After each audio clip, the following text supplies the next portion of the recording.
Exams होनी चाहिए।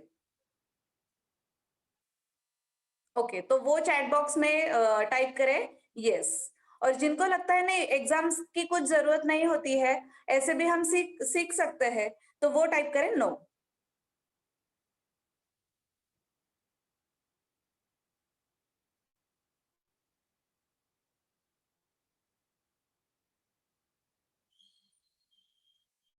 काफी सारे आंसर्स पॉजिटिव आ रहे हैं कि एग्जाम्स होनी चाहिए, लेकिन 2-3 ऐसे हैं जिनको एग्जाम्स नहीं होनी चाहिए ऐसे भी लगता है।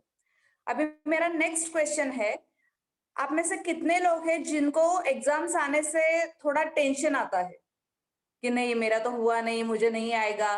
तो वो टाइप करें यस, कि नहीं मुझे एग्जाम्स जब आते हैं तब मेरे पेट में कुछ होने लगता है, मुझे थोड़ा टेंशन आता है, वो यस टाइप करें।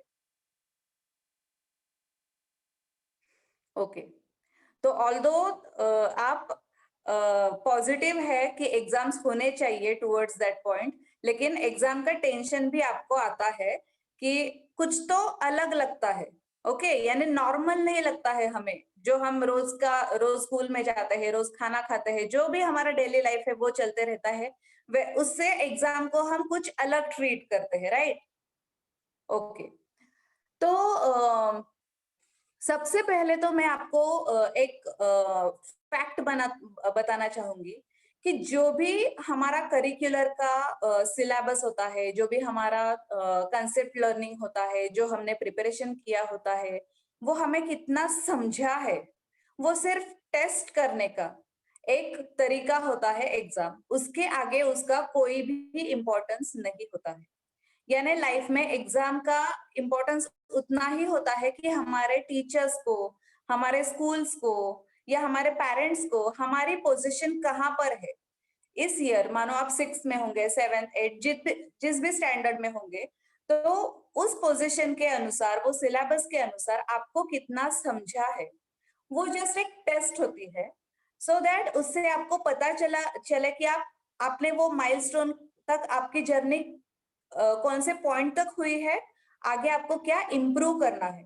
अगर मान लो किसी सब टॉपिक में अगर आपको कम मार्क्स आए, तो उस पर क्या इम्प्रूवमेंट करने चाहिए वो आपको ध्यान में आए, इसीलिए सिर्फ यही एक इंटेंशन होता है एग्जाम का। ओके, तो रोज जैसे हम खाना खाते हैं कि आज मुझे भूख लगी है तो मुझे खाना खाना है, इतना ही एग्जाम का इंटेंशन होता है। इसलिए कुछ भी टेंशन लेने की एग्जाम की जरूरत नहीं है। तो अभी हम देखेंगे कि एग्जाम पॉइंट ऑफ व्यू जो भी क्वेश्चंस आते हैं, ओके, तो उनका डेली लाइफ से क्या रिलेशन होता है। हम्म, तो एग्जाम का थोड़ा हम स्ट्रक्चर देखेंगे, कौन से टाइप के क्वेश्चंस होते हैं एग्जाम में। फिल इन द ब्लैंक्स होते हैं, देन वन लाइन क्वेश्चंस होते हैं, मैच द पेयर्स होते हैं, और ये सब ऑब्जेक्टिव क्वेश्चंस हमें बहुत पसंद होते हैं, राइट? यस और नो? यस। और अगर आपको, यस, एमसीक्यू, अभी एमसीक्यू का जमाना चल रहा है क्योंकि हम ऑनलाइन सब दे रहे हैं, लेकिन जब हमारा रेगुलर ये ज्यादा दिन नहीं चलने वाला है, ज्यादा से ज्यादा 1 साल तक ही चलेगा, उसके बाद बैक टू वर्क हमें स्कूल में जाना पड़ेगा और रिटर्न टेस्ट देनी पड़ेगी। लेकिन ये जो ऑब्जेक्टिव टाइप के जो क्वेश्चंस होते हैं, fill in the blanks, match the pair वगैरह, यस, मैंने हैव रिटन एग्जाम्स, तो वो जो होते हैं वो बहुत इंपॉर्टेंट टॉपिक्स होते हैं। ओके, बहुत हाई प्रायोरिटी वाले टॉपिक्स होते हैं और वो आपको सबको अच्छे से आते हैं।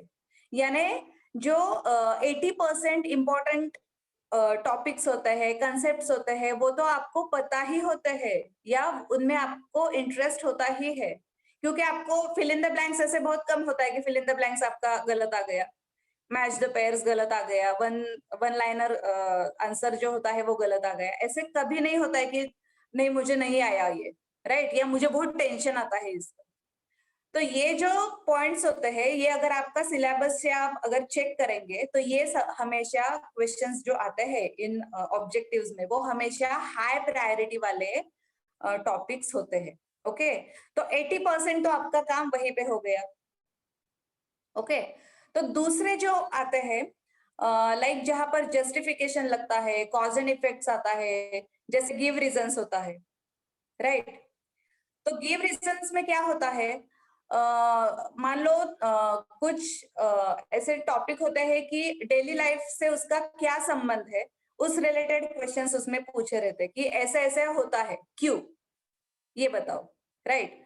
तो आप उसकी प्रिपरेशन करते टाइम जब टीचर पढ़ाती है, तब अगर आप उसको डीप में, अभी इंटरनेट तो आपके पास हमेशा अवेलेबल होता है, तो जो भी टॉपिक आपको बोरिंग लगता है, अगर वो टॉपिक के रिलेटेड आप गूगल को पूछो कि what is application of this topic in daily life, अगर ये आपने ऐसे टॉपिक्स पर आप डिटेल में स्टडी करने लगे, तो आपको समझ में आएगा कि ये टॉपिक का और हमारा जो हाई प्रायोरिटी डेली लाइफ होता है, उसका क्या रिलेशन है। अगर ये रिलेशन आपको समझ में आएगा, तो आपका उसमें इंटरेस्ट डेवलप हो जाएगा। ओके। तो अभी मैं थोड़ा एग्जाम पॉइंट ऑफ व्यू और स्टडी पॉइंट ऑफ व्यू ऐसे दोनों टॉपिक कवर करने वाली हूँ। बाद में हम एग्जैक्टली एग्जाम में कैसे रिप्रेजेंट करना है वो टॉपिक पे आऊंगी।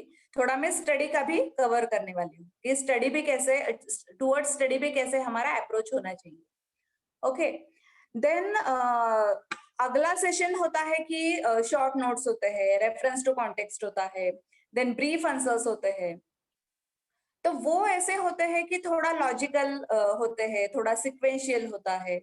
तो उसके रिलेटेड हम क्या कर सकते हैं। तो थोड़ा अगर आप में से किसी ने हमारा स्टडी स्किल सेमिनार किया होगा, तो आपका एसोसिएशन टेक्निक पता होगा, माइंड मैप्स पता होंगे, राइट। कीवर्ड्स कैसे ढूंढने हैं वो पता होंगे।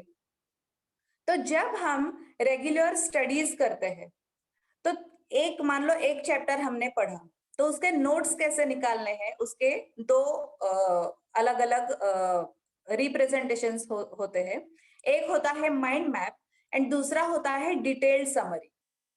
तो माइंड मैप हम इस एरिया में निकाल सकते हैं जहां पर कीवर्ड्स इंपॉर्टेंट होते हैं, राइट, जहां पर ज्यादा कंसेप्ट्स नहीं होती है, जहां पर ज्यादा वर्ड्स की जरूरत नहीं होती है, वहां पर इजीली हम पूरे एक चैप्टर का एक पेज में माइंड मैप बना सकते हैं।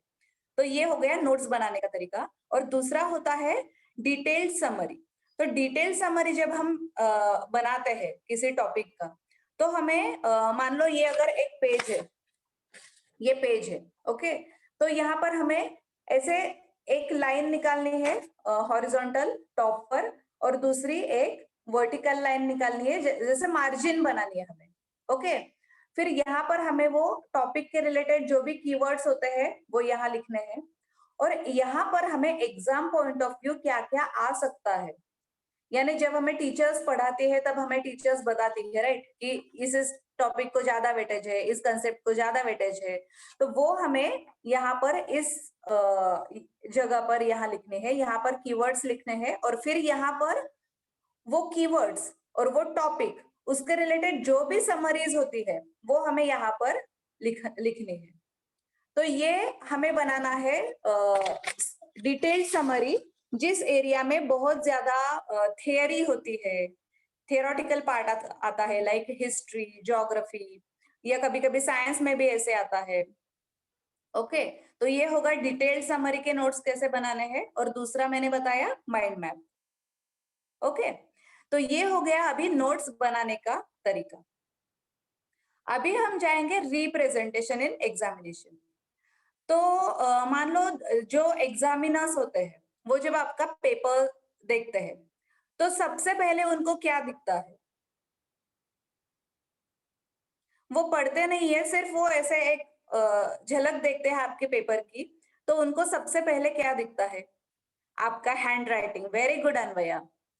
तो हैंड राइटिंग भले ही आपका बहुत एकदम ऐसे सुंदर नहीं हो, एकदम प्रिंटेड जैसा नहीं हो, लेकिन जो आपका स्पेसिंग है, वर्ड्स का जो स्पेसिंग है, वो जो मार्जिन छोड़ने का स्टाइल होता है, पैराग्राफ लिखने का जो स्टाइल होता है, वो जो होता है, तो वो रिप्रेजेंटेशन कैसे होता है वो सबसे पहले हाईलाइट होता है, राइट। और अगर किसी को तकलीफ है हैंड राइटिंग के बारे में, अगर कुछ चैलेंज है, तो आपकी एज कुछ भी हो, भले ही आप 10th में हो या 12th में हो, कोई भी हो, 10th के पहले तो हम ये कर ही सकते हैं कि डेली हमें जो अक्षर अवयव यानी जो स्ट्रोक्स होते हैं, राइट? जैसे सर्कल होते हैं या यू जैसे होता है, स्टैंडिंग लाइन होते हैं, हॉरिजॉन्टल लाइन होते हैं, तो इन्हें बोलते हैं अक्षर अवयव, यानी पार्ट्स ऑफ अल्फाबेट्स। तो इनकी हमें प्रैक्टिस करनी है। अगर हम ये भी अगर 10 दिन या 21 डेज में अगर कर सके, तो हमारे हैंडराइटिंग में काफी इंप्रूवमेंट आती है। ओके, तो क्या ध्यान में रखना है कि थोड़ा हमारा रीडेबल हैंडराइटिंग हो, और उसके बाद हमारा जो गैप होता है, दो वर्ड्स के बीच में जो स्पेसिंग होता है, वो एप्रोप्रिएट हो, और पॉइंट वाइज हम लिखते हैं कि नहीं, वो एक बार हमें ऐसे ही जब हम नोटबुक्स हमारे देखते हैं, तो हमें पता चलता है। तो हमें इम्प्रूवमेंट करने की जरूरत है या नहीं है। तो एग्जाम से 1 महीना पहले सबने अपनी अपनी किताबें देखनी है। ओके, क्योंकि हो सकता है साल भर हम बहुत गड़बड़ी में होते हैं, बहुत हमें अलग-अलग टास्क भी होते हैं, अलग-अलग हॉबी क्लासेस भी होते हैं। हम पूरा हमारा शेड्यूल पैक होता है। तो ध्यान नहीं रहता है कि हम कैसे लिखते हैं, क्योंकि वो कंप्लीट करना ज़्यादा इम्पोर्टेंट होता है दैन हैंडराइटिंग। तो एग्ज़ाम के 1 महीने पहले हमें सब हमारी किताबें देखनी है, और हमारा कैसे अभी हमारे माइंड का ये बना है, यानी हैंडराइटिंग करना, ये एक मसल मेमोरी होती है, राइट? ये मसल मेमोरी यानी जो हम लिखते हैं, तो वो हमारा जो स्ट्रोक्स होता है, वो स्ट्रोक्स का और हमारे ब्रेन का जो कोऑर्डिनेशन होता है, वो कहीं ना कहीं इंटरलिंक्ड होता है। और जब हम इस पर ध्यान नहीं देते हैं, तो तब वो हमारे दिमाग से चला जाता है। इसलिए 1 महीना पहले तो या so that we have we would get that 1 month to get practice ourselves. Okay, तो ये हो गया हैंड राइटिंग के बारे में। देन जो भी हम आंसर्स लिखते हैं, लाइक शॉर्ट नोट्स होती है, देन लॉन्ग क्वेश्चन आंसर्स होते हैं, तो वो हमेशा पॉइंट्स में लिखो, 1 2 3 4 पॉइंट्स में। यानी अगर 4 मार्क्स के क्वेश्चन है तो 8 या 6 पॉइंट्स आप लिख सकते हैं।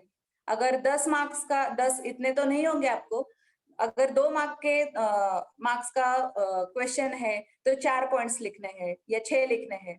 तो जब आप ये ऐसे पॉइंट वाइज लिखते हैं, instead of writing that in like essay, तो आपको ज्यादा मार्क्स देने की मॉडरेटर यानी जो चेकर्स होते हैं, उनकी टेंडेंसी होती है, क्योंकि उनको भी वो सॉर्टेड लगता है ना, 1 2 3 4 पॉइंट्स आ गए उस क्वेश्चन के अनुसार, क्योंकि जब भी क्वेश्चन सेट होता है, तब उनके आंसर्स भी सेट होते हैं, यू नो दैट।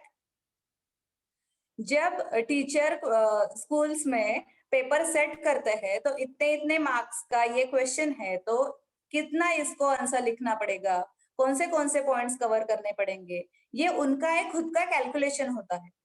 और अगर ये आपके दिमाग में, अगर जब आप नोट्स निकालते हो, तब भी अगर आप ये अच्छे से ध्यान में रखकर वो नोट्स बनाएंगे और उनका बार बार रिविजन करेंगे, तो 1 2 पॉइंट्स भी अगर चूक गया ना एग्जाम में, हो सकता है कि कभी याद नहीं आ सकता है, लेकिन आपका रिप्रेजेंटेशन इतना अच्छा होने की प्रैक्टिस करते हैं आप ड्यूरिंग समरी, तो आपका वो 1 बाय 1 हो जाता है। तो 2 पॉइंट्स हमने देखे, एक तो मसल मेमोरी हैंडराइटिंग के लिए, और दूसरा है जो हम नोट्स बनाते हैं, उसका रिप्रेजेंटेशन एग्जाम में पॉइंट वाइज। देन तीसरा एंड इम्पोर्टेंट पॉइंट है कि हमें जो आंसर्स होते हैं, अगर मान लो बड़े बड़े आंसर्स होते हैं, शॉर्ट नोट्स या ब्रीफ आंसर्स होते हैं, लॉन्ग क्वेश्चन आंसर्स होते हैं, उसमें जो इम्पोर्टेंट पॉइंट्स होते हैं या कीवर्ड्स होते हैं, उसमें हम पेंसिल से, या अगर हम ब्लू पेन से लिख रहे हैं तो ब्लैक पेन से, ब्लैक पेन से लिख रहे हैं तो ब्लू पेन से हम अंडरलाइन कर सकते हैं।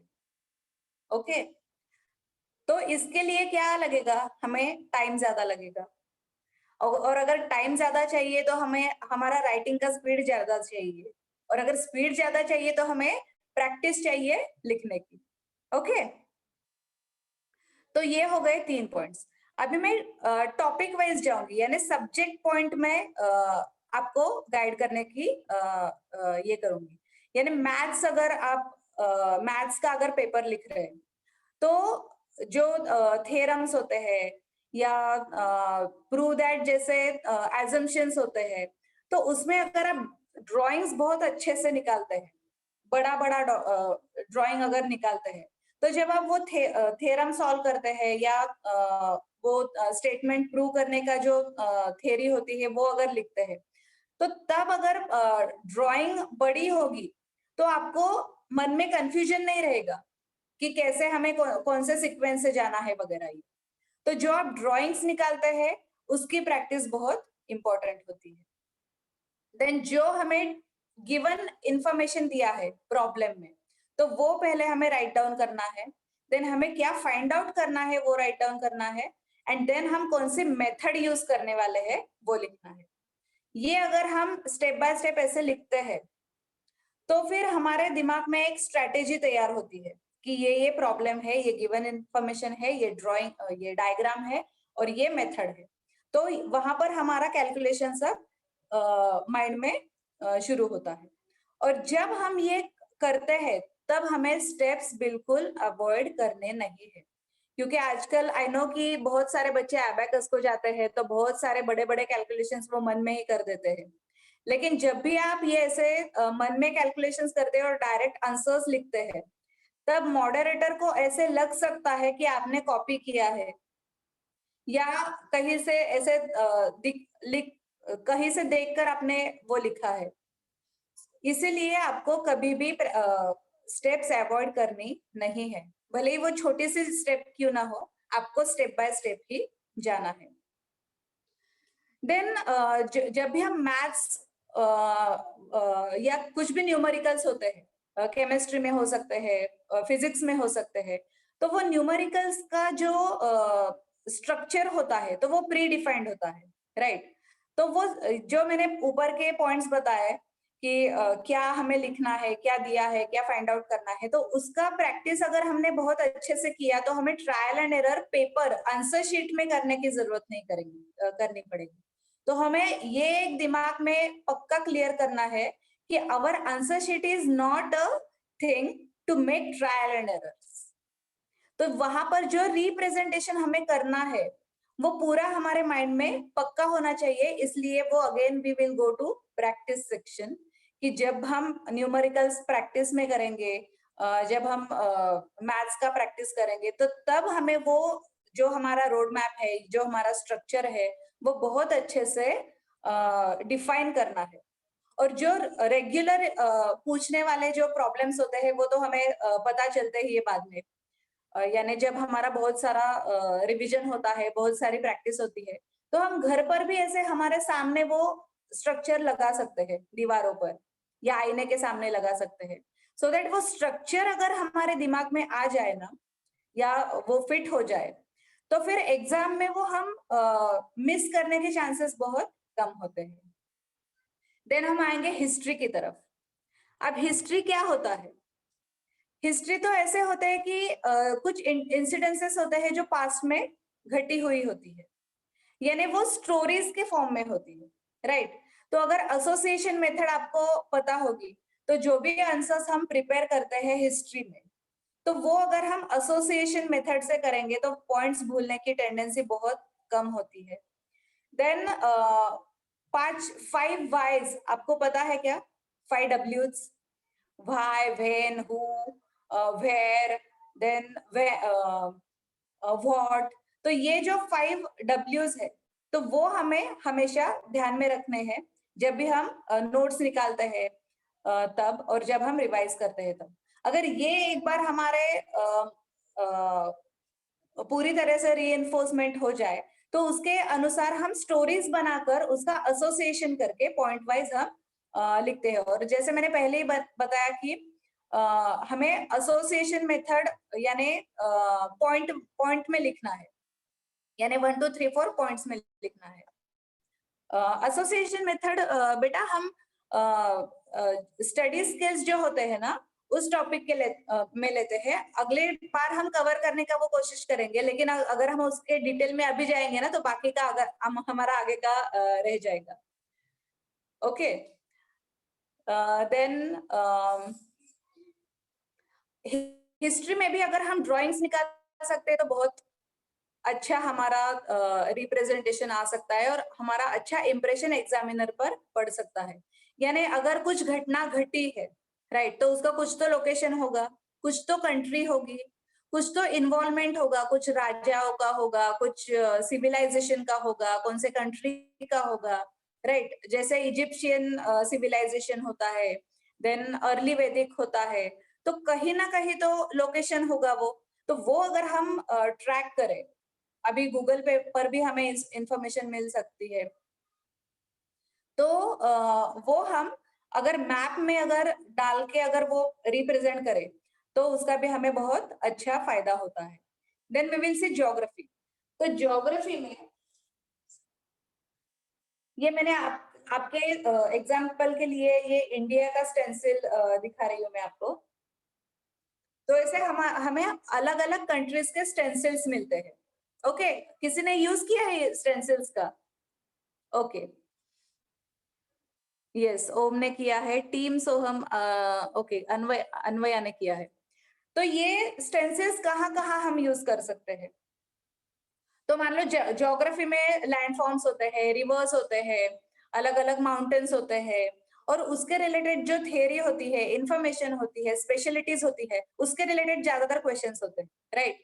तो अगर हम ऐसे कंट्रीज का या जो भी हमारे टॉपिक होंगे उस ईयर के, तो वो स्टेंसिल्स अगर हम हाथ से भी कर सकते हैं, अगर आपका ड्राइंग बहुत अच्छा होगा तो एक मैप बनाना है, एक चार्ट पेपर पर, और उसको अंदर से कट करना है, तो अंदर तो वो आउटलाइन जो होगा वो बनेगा आपका स्टेंसिल।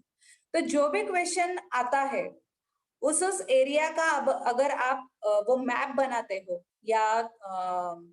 या मैप नक्शा ही बोलते हो उसे, और वहां पर उस एरिया में अगर आप डिटेल में दिखाते हैं, मानो गोदावरी नदी कहाँ पर है, गंगा नदी कहाँ पर है, तो उसके रिलेटेड के जो एरियाज होते हैं उसको कैसे फायदा हुआ, या कुछ भी हो सकता है, लैंडफॉर्म्स होते हैं वो, अगर वहां पर आप माउंटेन्स दिखाएंगे, उस पर जैसे इरोजन होता है वगैरह, और कैसे सॉइल का प्रिपरेशन होता है वगैरह, तो वो अगर आप दिखाते हैं, तो उससे भी आपके मार्क्स कट करने के चांसेस बहुत कम होते हैं। तो ये मॉडरेशन पॉइंट ऑफ व्यू में आपको गाइडलाइंस दे रही हूँ। देन किसी ने पूछा साइंस को कैसे जल्दी याद रखना है, वो बताना है।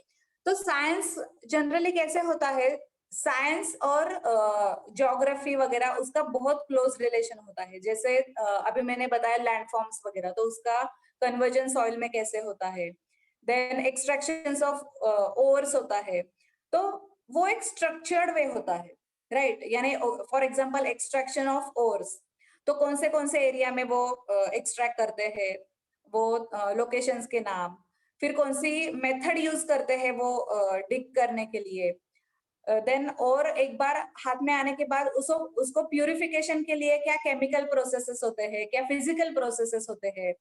तो ये जो होता आएगा वो पूरा समरी में आएगा, राइट? जो मैंने दो टाइप्स ऑफ समरी बताया कि mind map and detailed summary, तो ये सब समरी में आएगा। तो वो जब आप बहुत अच्छे से वो उसका स्ट्रक्चर लिखते हैं ना, और एक और का मानो आयन है, आयन, देन एल्यूमिनियम, कॉपर, ऐसे अलग अलग ओर्स होते हैं, तो सबका स्ट्रक्चर सेम ही होता है, सिर्फ अकॉर्डिंग टू उसके physical form and chemical composition, उनका प्रोसेसेस अलग होते हैं।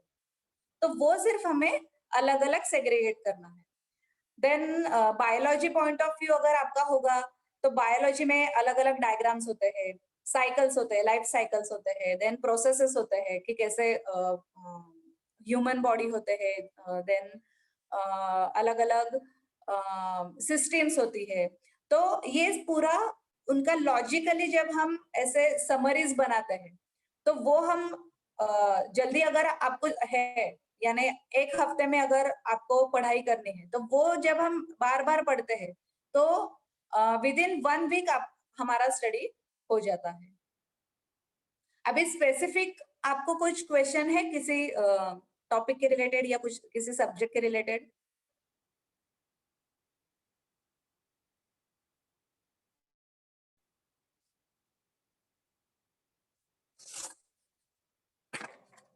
अगर नहीं है, मैं आगे के एक दो तीन पॉइंट्स बताना चाहूंगी कि जो भी हम ये सीखते हैं, जो भी स्टडीज होते हैं हमारे, तो उस एरिया में अगर हमें हमारा विजिलेंस बढ़ाना है, तो हमें उस टॉपिक में अभी लीडिंग पोजीशन पर कौन से सेक्टर में काम चल रहा है, ये अगर हम गूगल से सर्च करें, तो फिर हम एनालॉजी लगा सकते हैं या उस रिलेटेड हम एप्लीकेशन वाइज क्या चल रहा है, वो हम उसका अगर फील ले ले, तो वो हमारे स्टडीज में बहुत काम करता है। यानी मान लो कंप्यूटर में क्या चल रहा है, राइट, आईसीटी में, आईसीटी आपको होगा, इंफॉर्मेशन कंप्यूटर टेक्नोलॉजी, तो प्रोग्राम्स कैसे लिखते हैं वगैरह। तो मैथ्स में अलग अलग चैप्टर्स होते हैं, हमें मैट्राइसेस होते हैं, अल्जेब्राइक एक्सप्रेशंस होते हैं। देन अभी 12th का तो कोई नहीं होगा, तो डेरिवेटिव्स वगैरह नहीं होगा आपको, लेकिन जो भी अल्जेब्राइक एक्सप्रेशंस होते हैं, तो उनका हम प्रोग्राम राइटिंग में, फ्लो चार्ट बनाने में कैसे यूज करते हैं, वो अगर आप एप्लीकेशन वाइज देखेंगे गूगल सर्च करके, तो आपको काफी इंफॉर्मेशन मिलेगी। देन जैसे मैंने बताया कि ज्योग्राफी में सिविलाइजेशन होता है, या अर्ली वैदिक सिविलाइजेशन होता है, तो उस एरियाज में कौन कौन से लोग होते हैं। किसी ने पूछा था मुझे कि हिस्ट्री का कैसे करना है, तो उसके रिलेटेड मैं बता रही हूँ। तो हिस्टोरिक प्लेसेस के जो इंफॉर्मेशन होती है, तो एक्चुअली जब आपका सिलेबस स्ट्रक्चर किया जाता है, तो हिस्ट्री में जो टॉपिक्स होते हैं, तो वो साइंस के रिलेटेड कैसे यूजफुल हो सकते हैं या ज्योग्राफिकली कैसे यूजफुल हो सकते हैं, उसका पूरा स्टडी किया जाता है एक्सपर्ट से, और वो आपके उस एकेडमिक्स में यानी 7th 8th 9th में ऐसे स्ट्रक्चराइज किया जाता है। यानी मान लो अगर इजिप्शियन सिविलाइजेशन है, ओके, तो वहां पर वो लोग सेटल क्यों हुए, विद इन दैट जो वाळवंट होते हैं, जो रेगिस्तान होते हैं, तो वहां का ज्योग्राफिकल ये कैसे था, स्ट्रक्चर कैसा था, वहां पर वाटर के अवेलेबिलिटी कैसी थी, देन वहां की मिट्टी कैसी थी, और उसी दौरान यानी उसी सिलेबस में ये जो होता है ज्योग्राफी, तो ज्योग्राफी में भी उसी रिलेटेड का इंफॉर्मेशन होता है, जैसे थीमेटिक मैप्स होते हैं, राइट, थीमेटिक मैप्स आपको होंगे, टोपोलॉजिकल मैप्स होते हैं, तो वो सर्वे कैसे करना है वो एरिया का। देन लैंग्वेजेस होती है, इंग्लिश में होती है, मराठी में होती है। उसके बाद आता है मैथमेटिक्स, यानी अगर सिविलाइजेशन किसी को करना है, तो वो क्या क्या कैलकुलेशंस करते हैं, यानी अगर किसी एरिया में अगर हमें सेटल होना है, तो हमें सब कैलकुलेशंस करने पड़ते हैं, राइट। यानी उस वहां पर क्या, अगर घर बनाना है, तो घर बनाने टाइम क्या क्या चीजें हमें कंसिडर करनी है, तो ऐसे सब को रिलेटेड होता है। तो जैसे मैं बता रही थी आपको कि हमें इंटरनेट से कैसे एक्सप्लोर कर सकते हैं हम हमारे अलग अलग टॉपिक जिसमें हमें इंटरेस्ट है, तो उस एरिया में बहुत लोग एक्सपर्ट्स ऐसे होते हैं कि जिन्होंने उस पर कुछ रिसर्च किया हो, तो अगर आप गूगल थ्रू या यूट्यूब थ्रू अगर उनको मिल सकते हैं, उनके वीडियोस देख सकते हैं, उनके सेमिनार्स कर सकते हैं, और उस एरिया में अगर बहुत ज्यादा आपको इंटरेस्ट होगा, तो आप उनको ईमेल करके ज्यादा नॉलेज भी गेन कर सकते हैं।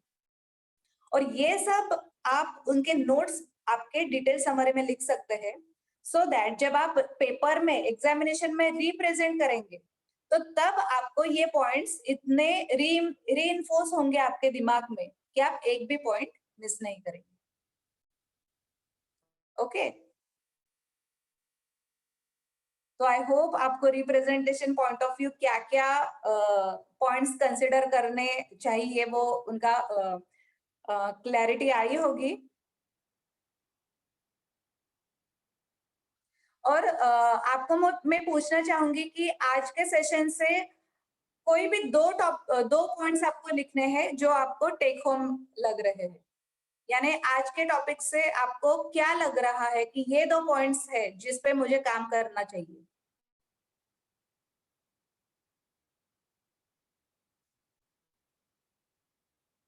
या you can implement in your daily studies.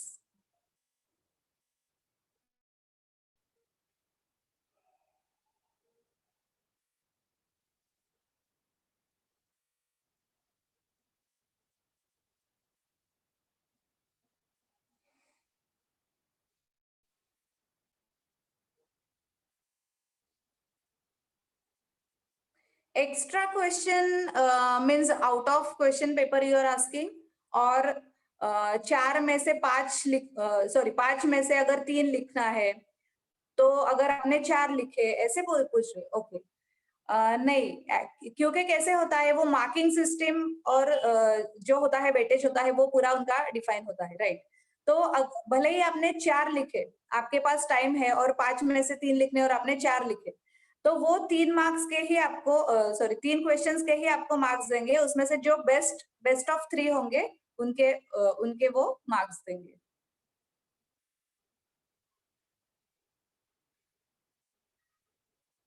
Handwriting. Okay.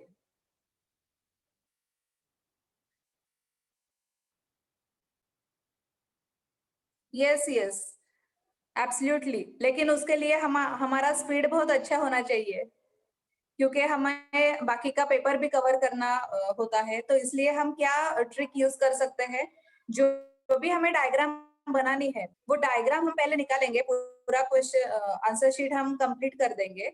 उसके बाद कलर पेंसिल जो होती है, और हमेशा कलर पेंसिल यूज करो। अगर आपको colour colour pencil can be allowed, colour pencil, crayons वगैरह मत यूज करो, क्योंकि कलर पेंसिल से कुछ फेड अप नहीं होता है, और वो मार्किंग भी नहीं आते हैं अलग-अलग इस पर। लेकिन colour pencil definitely you can use. Even I used to use colour pencils in my 10th and 12th। लेकिन कलरिंग हमें कब करना है, जब हमारा पूरा क्वेश्चन आंसर शीट सॉल्व करके हो जाए और एक 5-10 मिनट हमारे पास हो।